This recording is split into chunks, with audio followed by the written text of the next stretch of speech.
Welcome back to Court TV Live. I'm Joy Lim Nakrim. Want to bring you this update now surrounding the sexual harassment allegations against New York Governor Andrew Cuomo. A woman who has accused him of groping her at the governor's state residence has now officially filed a criminal complaint against him. This is according to the Albany County Sheriff's Office. Now, this update comes on the heels of several high-profile Democrats, including House Speaker Nancy Pelosi, Senate Majority Leader Chuck Schumer, and Senator Kirsten Gillibrand, all joining President Joe Biden in calling for the governor to resign. Let's take one thing at a time here. I think he should resign. I understand that the state legislature may decide to impeach. I don't know that for a fact. I've not read all that data. So this comes after the state attorney general released a report on conclusions of an extensive sexual harassment investigation. The independent investigation found that Governor Cuomo sexually harassed multiple women, many of whom were young women, by engaging in unwanted groping, kisses, hugging, and by making inappropriate comments. This 168-page report details how the governor allegedly sexually harassed multiple women, including both current and former employees. The report says the executive chamber was, quote, rife with fear and intimidation and a, quote, hostile work environment. None of this would have been illuminated if not for the heroic women who came forward.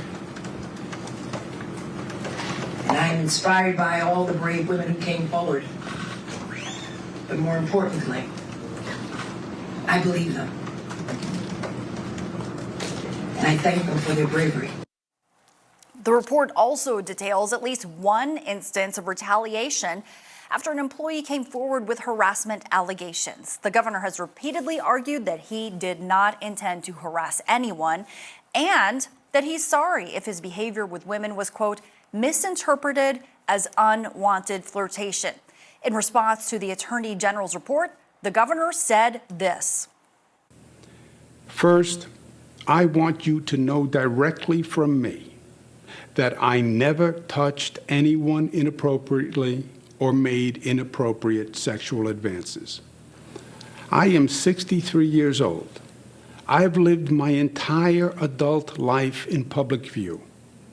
That is just not who I am, and that's not who I have ever been. Okay, so still with us, we have LA County Public Defender Philip Dube. Also, let's welcome trial attorney Nicholas Fortuna joining us once again. So, Nicholas, listening to all of this, how much more serious has this become? I mean, now there's a criminal complaint that's been filed. Yeah, I don't see where Governor Cuomo has any options at this point. If he doesn't resign, he'll be impeached. The evidence is overwhelming. The report, if you look closely at the 11 women, there's extensive evidence put together by the Attorney General's office. The criminal complaint might be a little bit tougher than, let's say, a civil action because you have to prove intent on the part of Cuomo, and that's a extra step that you wouldn't have in a civil action. Nevertheless, I think it's starting to crumble around him. He doesn't have much longer. Philip, do you agree? Well, you know, to be fair, politically, he's accountable to the electorate. They're essentially his boss. The Attorney General cannot come in and say you're fired. He's an elected official. I just can't imagine, with all this distraction, how effective he can be with all these allegations. Now, to be fair, merely filing a police report does not presume guilt. All it does is trigger an investigation. We don't know if charges are going to be filed based on that. If there is no corroborating evidence, you know, how are they going to be able to prove that a criminal act occurred beyond a reasonable doubt?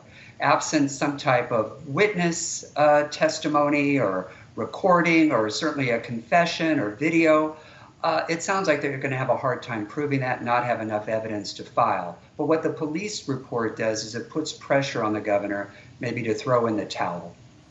Yeah, so this aide who filed the report has accused him in pretty graphic detail, says that he reached under her shirt, fondling her when they were alone together at the executive mansion last year, and goes into some other detail as well. So hearing all that, Nicholas, I mean, do you think, you mentioned the possibility of civil pursuit of this matter as well, if criminal charges don't succeed? Can you envision that? Yeah, that at least one of the victims said that she intends to file a civil action against the governor. Yes, certainly I do. There is, if all the evidence in the Attorney General's report is to be believed, I think he has significant problems as far as a civil action is concerned. The standard of proof is much lower than it is in a criminal proceeding, and if anything, the Attorney General has laid out a roadmap for a civil action for the victims. Philip, in the climate that we're in, post-Me Too movement, do you think that it would just be best if the governor did just resign? Well, that is such a good question. You know, a lot of it really depends on the actual evidence. Keep in mind, Joy, this was not immediately reported. Prosecutors and even juries kind of look at late reporting of this nature with askance. I could actually see some jurors, assuming it even ever got that far, that the filing of a police report is a motive for some type of civil advantage, to kind of create leverage to try to, get some cash out of the deal. That would be how I would argue it if I were defending him. Now, on the other hand, there's a whole body of science that deals with this whole phenomenon of late reporting for women. There's so much stigmatization, there's humiliation, there's embarrassment, and certainly nobody wants any type of public obloquy or notoriety or anything stemming from a complaint, so they'd rather keep it quiet and keep it to themselves and privately deal with it.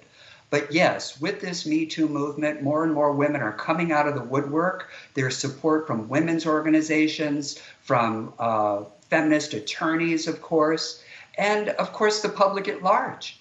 The electorate oftentimes doesn't even want to deal with this. Well, thank you so much. Philip Dube, LA County Deputy Public Defender and Trial Attorney Nicholas Fortuna, for your expertise. We are seeing activity now in North Dakota as we continue to follow that state's case against Chad Isaak, accused of